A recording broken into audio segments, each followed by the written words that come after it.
Introducing the new WhatsApp Companion Mode or Linked Devices feature. It lets you use the same WhatsApp account on up to 4 different phones. However, this also means that if someone gets physical access to your phone, they can use your WhatsApp account without your permission. So, how can you find out if someone else is using your WhatsApp account? Follow these simple steps.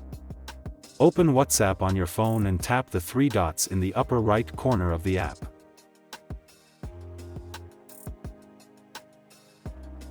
Select Linked Devices from the menu. Here, you'll see a list of devices that are currently linked to your WhatsApp account.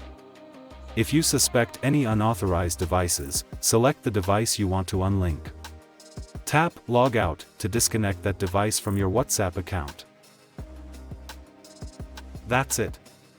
Now you know how to disable linked devices on WhatsApp and secure your WhatsApp account. Thank you for watching this video.